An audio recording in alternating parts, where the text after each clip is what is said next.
parfois quelques éclairs, quelques bifurcations, mais revenons au fil rouge, s'il vous plaît. Arou Nazira, bonsoir. Bonsoir Audrey. Vous avez la scène dans quelques secondes, le temps d'une respiration très courte.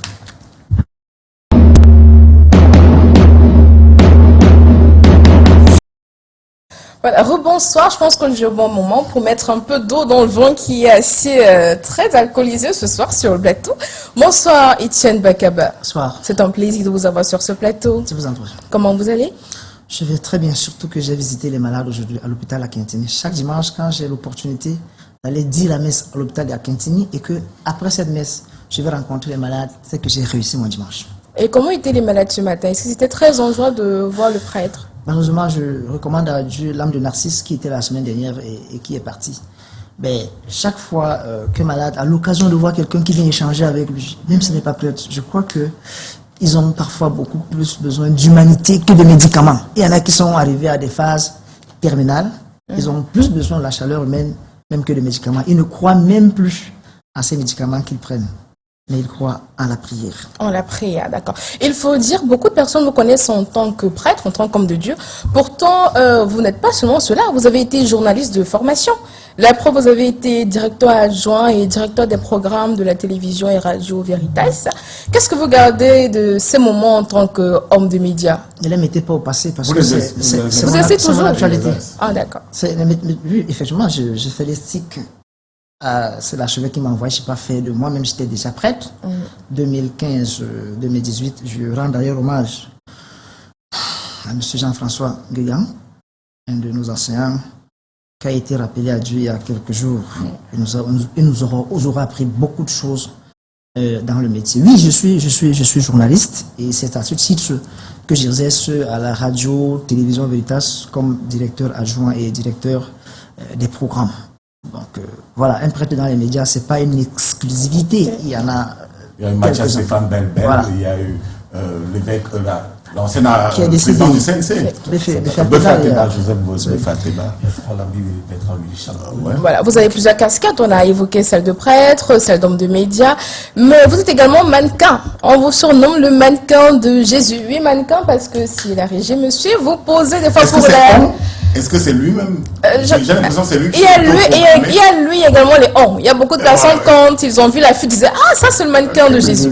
Donc, vous posez pour la nature, comme on peut le voir là sur l'écran, regardez. Vous posez également des fois pour des grandes marques. Voilà. Et vous posez aussi pour vos camarades mannequins, vos collègues. Voilà. Maintenant, d'où vient l'origine du surnom le mannequin de Jésus? Bien, je suis ordonné prêtre en 2009. Je suis responsable de la jeunesse zonale et dans le cadre des activités autour du 11 février, fête de la jeunesse, j'organise la fête de la jeunesse à la manière de l'Église. C'est-à-dire, il y a une semaine d'enseignement, d'ailleurs sur le thème qui est donné par le chef de la nation. Et puis nous avons une de prière et cela s'achève par une soirée culturelle, si vous voulez, sur un podium. Bon, j'ai organisé pour les jeunes des concours de Miss Master. Et on sait que je venais souvent clôturer ces concours de Miss Master parce que je suis devenu prêtre grâce à l'habillement. Je vais dire c'est l'habillement qui a créé le déclic de ma vocation. Ah. Ouais. Comment ça? Vous avez 25 ans par là. Tout à fait. Ouais. Comment est-ce que c'est l'habillement qui... Je suis en classe de, je crois, C1, C2 à l'école Saint-Thomas de Picardie. Et puis je vois un monsieur qui vient me remettre le bulletin. Il était tellement bien habillé, avec un col romain, ça qu'on appelle le col romain. Il était tellement beau. Bon, à l'époque, c'était l'abbé Jean Bosco Ntep, qui est monsieur Jean Bosco Ntep, l'évêque d'Edea. Alors quand je rentre, je dis à mon père, j'ai vu quelqu'un qui était très bien habillé, il était comme ça. J'aimerais bien m'habiller comme ça quand je serai prêtre. Il me dit, mais c'est un prêtre. Quand je serai grand, il me dit, c'est un prêtre. Ah bon? C'est que moi, je veux devenir prêtre. Okay, j'ai commencé à aimer la sape, comme on dit. Et j'aime les gens qui sont bien vêtus. Mon papa était un enseignant catholique et il enfilait toujours. On était de famille très modeste, mais on était très propre et très bien habillés. J'ai grandi avec cette habitude-là. Alors, les enfants ont commencé à m'appeler, oh, top modèle, oh, le mannequin, top modèle, le mannequin. Quand j'ai commencé à faire la musique de manière professionnelle, je cherchais le nom d'artiste. Alors, je n'ai pas cherché loin. Le Seigneur m'a inspiré, le mannequin de Jésus. Parce que je dois refléter la beauté du Christ en tout ce que je fais. Pas seulement par l'habillement extérieur, mais surtout dans ce qui est comme le carburant de ma vie, l'amour que je porte pour les hommes. C'est ça le mannequin de Jésus. Mais j'allais justement vous demander, être égérie de Calvin Klein, d'après ce que je vois sur la photo, et qu'on sort, est-ce que ce n'est pas vaniteux? Et puis, vous parlez du Christ. Le Christ ne faisait pas très attention à sa mise. Vous n'allez pas me démentir. Vous en êtes sûr? Oui. Pourquoi quand la pécheresse est venue essuyer ses pieds avec ses lames, essuyer avec les cheveux, pourquoi elle n'a pas repoussé s'il n'aimait pas ces choses? Faites attention, il était très humain, le Christ. Il aimait la vie des hommes, il aimait les fêtes. Il a multiplié le vin à Cana aujourd'hui, dès le début de son ministère. J'ai parlé de sa mise, sa tenue. Vous pensez que sa tenue n'avait rien d'attirant au point où une femme qui souffrait d'hémorroïdes se dit si je touche seulement son vêtement, je vais être guéri? Moi, je ne penserai pas comme vous. Je crois que le Christ a vécu son temps. Et j'ai l'habitude de dire au Christ, si Jésus était de notre temps, il s'habillerait très bien, il aurait un compte Facebook, très suivi, Twitter, il serait sur TikTok. Parce que c'est la perception numérique que j'ai du Jésus digital. Si on faisait le bond en arrière. Je vous ai dit, je suis l'original de moi-même. Je copie que le Christ. Je ne copie pas un homme. Quelqu'un peut peut-être m'apporter telle ou telle qualité. Mais je copie Mais est-ce pas que tout cela n'est pas vaniteux? J'imagine que ce n'est pas la première fois qu'on vous pose la question. Sur ce plateau, vous avez dit à quelqu'un, quand on monte la lune, le sceau voit le doigt, on vous voit défiler en Calvin Klein, on vous voit des lunettes de soleil au bord de la plage, en train de frimer un peu. Est-ce que vous ne craignez pas qu'à la fin de la journée, les gens disent, mais ça c'est un prêtre vaniteux? C'est quand même antinomique, les deux notions. Moi, j'allais dire que c'est un prêtre qui a plusieurs casquettes, tout simplement, parce que c'est le même prêtre que vous allez trouver aussi dans la saleté, en train de s'amouracher avec les fous. Le même que vous allez voir dans un avion, c'est lui que vous allez voir derrière une moto, bâchant même une femme, pour aller au marché. Donc, c'est le même prêtre. Ça en serait beaucoup. Ah non, on ne sait pas trop. C'est le même prêtre que vous allez voir comme ça. C'est ainsi que moi je me présente. Donc, bon, Calvin Klein, j'ai ma cousine qui m'avait offert ce t-shirt. Je n'ai pas été payé pour cette publicité, rassurez-vous. Ah, mais je tiens quand même à vous dire que si une marque m'appelle pour me prendre en photo et qu'elle me paye, je ne refuserai pas cet argent parce que j'ai beaucoup d'orphelins, j'ai beaucoup d'enfants démunis que j'accompagne au quotidien. Ils sont pleins. Je les aide peut-être à travers des personnes intermédiaires, mais ils sont tellement nombreux. Donc, je puis vous dire que si j'ai l'occasion un jour de poser pour une marque, de faire une publicité, et que ma déontologie, je veux dire mon hiérarchie, ma hiérarchie me le permet, je le ferai. Pourquoi pas? D'accord, on va continuer parce que vous dites que vous aimez l'ambiance et ça se voit. Il y a quelques vidéos sur la toile où on voit bouger et dans un clip assez particulier parce que c'est votre clip en réalité ici, la régie que vous suivez. Ma belle, on t'invite à la fête, tu rentres avec la nourriture. Le maquereau dans le sac à main. Même le dolé dans le sac à main. Alors, on Voilà, vous cachez bien votre jeu, celui de danser devant la Tour Eiffel. Alors, je veux savoir ce que ça fait de voir, ce que vos fidèles pensent quand vous voient vous mettre autant dans l'ambiance. Est-ce qu'ils ne disent pas que mais un prêtre qui bouge autant comme ça là, c'est pas assez bizarre pour eux? Au-delà de ce qui bouge, au-delà du prêtre qui bouge, il y a surtout le message qui passe derrière qui a fait bouger le monde. Donc, il faut habiller dans ce qui est dû, n'est-ce pas, quelque chose d'agréable. Vous avez bien regardé l'extrait et les deux points focaux sont apparus. La Tour Eiffel et le siège de l'ONU des Nations Unies à Genève. La Tour Eiffel apparaît aux États-Unis. Le message de cette chanson, c'est « ils et elles sont ». Elle et elle, jamais, jamais. Vous avez compris? Une chanson où vous luttez contre l'homosexualité. C'est vous qui appelez ça comme ça. Est-ce que vous avez compris? Oui, parce qu'il nous souvient que l'Église est un peu prudente sur la question de l'homophobie. Même le pape n'arrive pas à s'exprimer clairement sur la question de l'homophobie. Est-ce qu'on dénonce l'homosexualité? Est-ce qu'on ne dénonce pas sans être perçu comme homophobe par les puissants de ce monde? Non, non, il ne s'agit pas de faire une stigmatisation sur les hommes pour savoir s'ils sont homosexuels ou ils ne le sont pas. Parce que Dieu n'a pas créé l'homme homosexuel. Il a créé l'homme homme. C'est cela l'anthropologie chrétienne. D'accord? Mais le principe qu'il faut retenir dans l'enseignement, c'est que on dénonce les tares, mais on ne condamne pas les personnes. Faites très attention. c'est différent. Même Dieu ne veut pas la mort du pécheur. Il veut qu'il se convertisse. Donc, ce que nous disons pour la corruption, pour les vols, nous le dénonçons pareillement pour les relations contre nature, en disant qu'elles sont contre les valeurs africaines, contre la révélation biblique, mais contre la raison naturelle. On est libre de le dire. Les gens peuvent penser ce qu'ils pensent. Bon, si eux, ils nous qualifient d'homophobes parce qu'on le dit, bon, ils sont libres encore une fois de plus. Alors, si un couple homosexuel demandait votre bénédiction à la cathédrale Saint-Pierre et Paul de Douala, est-ce que vous bénirez? Déjà, pour moi, couple homosexuel, ça n'existe pas. Pour qu'il y ait couple, il faut qu'il y ait une différenciation. Donc, la première condition du couple, c'est l'altérité. Il y ait il et elle. Donc, je ne considère pas il et il ou elle et elle comme un couple. Pour moi, ce n'est pas un couple. Un prêtre qui refuse la bénédiction. Mais bénir, on ne dit pas du bien sur ce qui est mauvais. Bénir, c'est dire du bien. Comment on va venir dire du bien sur ce qui est manifestement mauvais? Et on fait quoi devant cette situation? Par contre, si une personne vient me voir, puisque je ne trahis le secret de personne, puisque j'ai déjà eu à recevoir en confession les personnes qui sont dans cette situation, individuellement, et pas comme un couple de hommes et de femmes qui viennent me voir. Il y en a que j'accompagne d'ailleurs spirituellement, tenez-vous tranquille. Mais c'est individuellement. Mais pas comme, je n'ose même pas dire couple, mais pas comme deux personnes de même sexe qui se présentent à moi, demandent que je bénisse quoi? Que je les encourage à aller dans cette situation? Non, je crois que je ne le ferai pas. Vous pouvez dire pardonnez-leur quand ils ne savent pas ce qu'ils font.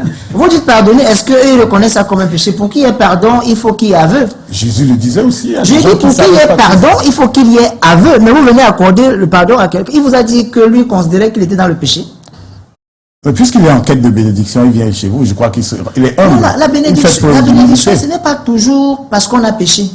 On peut demander la bénédiction parce qu'on veut le réconfort de Dieu, peut-être on veut faire un voyage, on veut la protection. Ce n'est pas toujours parce qu'on a péché.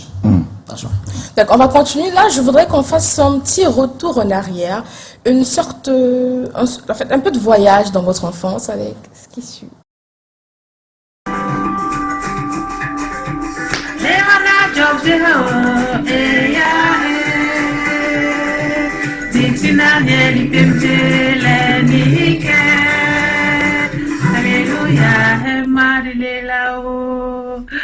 Je suis très heureuse ce matin de venir faire ce petit témoignage pour mon frère l'abbé Étienne Bakaba, un jeune homme qui a toujours eu le souci du travail bien fait, un jeune homme courageux, un jeune homme travailleur d'ailleurs, un jeune homme qui a toujours voulu faire des choses avec amour, avec patience et avec persévérance.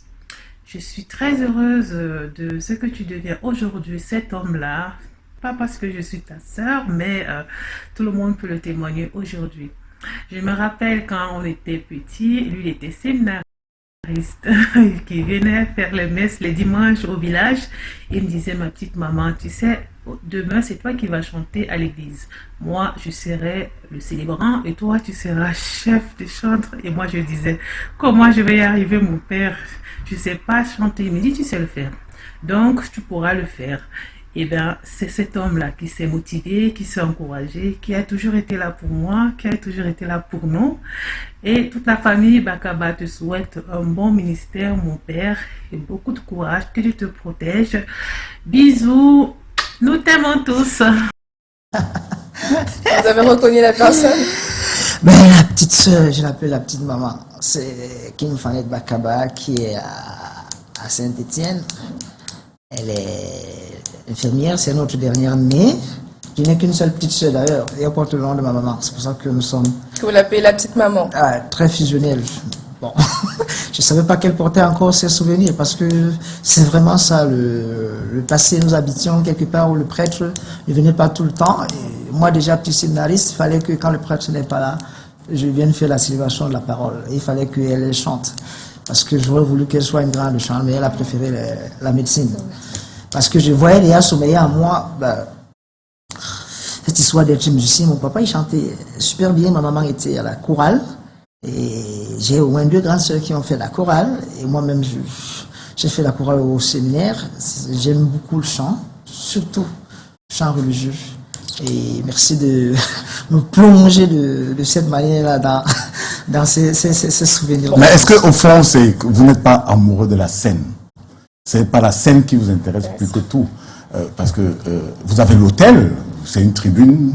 C'est une scène aussi. Oui, vous avez déjà l'hôtel qui est une tribune qui porte. Vous avez l'audience, vous êtes journaliste, mais on vous retrouve musicien, tiktoker, influenceur, sans vouloir être péjoratif. Est-ce qu'au fond, vous n'êtes pas quelqu'un qui est amoureux de la scène, simplement? Bien, je dirais oui et non. J'aime, on dit on n'allume pas une lampe pour la mettre sous le boisseau.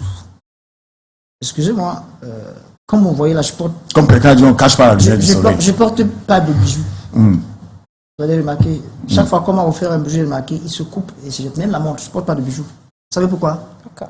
Je me considère comme un bijou de Dieu. Même le designer, vous n'avez pas. Je me considère comme un bijou de Dieu, donc je dois briller pour le Seigneur, en réalité. Je me considère comme une lumière que Dieu a mise sur le chemin des hommes. Et je prie chaque jour que le Seigneur m'aide à ne pas faillir à cette mission.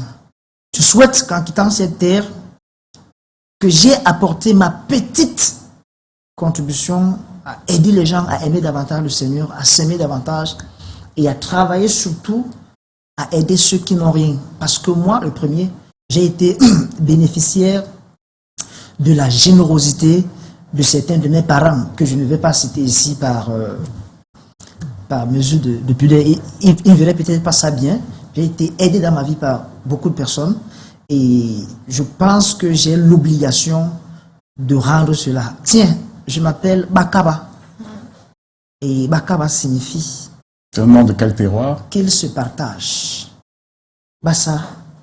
Bakaba signifie qu'il se partage. Et Étienne, c'est la couronne. Stéphanos, qu'il se partage la couronne. Je vis mon identité nominale. Ça, il faut que les gens le sachent. Je vis mon identité nominale. La charité est l'âme de ma vie. La charité est l'âme de ma vie. Je suis une lampe que le Seigneur a allumée et je souhaite que chaque être humain puisse le dire. Parce que tenez-vous tranquille. Même ceux qu'on peut regarder parfois dans la famille d'un mauvais œil, dans chaque être humain, il y a une flamme de Dieu qui est allumée. Sauf que certains d'entre nous préfèrent mettre leur flamme sous le lit en se disant « on va m'éteindre ». Moi, je n'ai pas peur qu'on m'éteigne. Si je brille pour 2 ans, 1 an, 10 ans, et puis le Seigneur me rappelle, ben, je m'en vais. Parce que d'une manière ou d'une autre, on fera un jour par partir. Pas partir avant que je ne parte la dernière question. Fanny m'a soufflé à l'oreille ce matin que quand vous étiez jeune, vous étiez un très bel homme. Vous l'êtes toujours d'ailleurs. Et que beaucoup de femmes vous faisaient la cour. Actuellement, vous êtes mais très... il est jeune, il a à peine 40 ans. Hein. Bon, c'est chacun sa division de la jeunesse. Que beaucoup de femmes vous font la cour. Comment est-ce que vous faites pour ne pas céder à la tentation? Parce que vous êtes chanteur, ambianceur, tiktoker, influenceur. Vous avez tout ce qui attire les femmes. Comment est-ce que vous faites pour... Elle faisait quoi, la cour de récréation? Elle vous faisait la cour. Elle courait après vous. Hein. Elle voulait vous avoir pour elle toute seule. Vous allez leur demander. Hein. Moi, je sais pas. On ne sait, il n'y a aucun orgueil à dire qu'on est grand, on est mince, on est noir, on est ci ou ça, parce que c'est Dieu qui a créé chaque être humain comme il est. Encore que, je crois que la véritable beauté d'un être humain, c'est pas dans le paraître. C'est surtout dans son insight. Mais comment est-ce que vous faites si vous êtes un pot de fleurs bien présenté et qu'à l'intérieur, c'est une pâle coquille, je suis désolé, ça ne sert à rien du tout. Donc, ce que je souhaite, par-delà tout, c'est que le Seigneur fasse grandir davantage en moi la beauté de mon âme. Et que de l'extérieur jaillisse en réalité ce qu'il y a à l'intérieur. Moi, ça ne sert à rien du tout. On va payer, on va payer. N'empêche que vous attirez la jeune féminine. Elle vous drague. Comment est-ce que vous résistez aux assauts de la jeune féminine? De manière évangélique. Quelques astuces, ça pourrait aider quelques-uns. Ça pourrait aider quelques-uns surtout par l'ironie et la blague. Vous voyez, quand on m'avait parlé de la cour, je vous ai dit la cour de la récréation. Je suis très ironique. Et ça, il faut que les gens le comprennent. Moi, je crois qu'il faut prendre la vie de cette manière-là. Pourquoi vous voyez simplement que c'est les femmes qui peuvent me faire la cour? Moi aussi, je suis un homme. Il pourra dire que je vous observe, vous êtes une belle femme. Je dis, waouh. Le Créateur a pris du temps. Mais je m'arrête là, je loue le Créateur en vous voyant. Donc c'est tout ce que je peux dire. Je ne peux pas contrôler. C'est parfois arrivé. Je peux pas contrôler. Mon père, c'est parfois arrivé. Je vous donne les torts, alors on va au confessionnel. Là. Donc, ce sont des humanités. Quelqu'un peut avoir des sentiments. Pour qu'il nous dise vraiment comment il a fait. J'ai assez mis d'eau dans vos vents, donc je vous laisse continuer à dire. Merci à vous, Nazira. Nous prenons une question des confrères sur la ligne rouge. Nous revenons au fil rouge de notre émission ce soir sur le message des évêques au sorti du séminaire, du centre séminaire à Bafoussam. Alors, je disais dans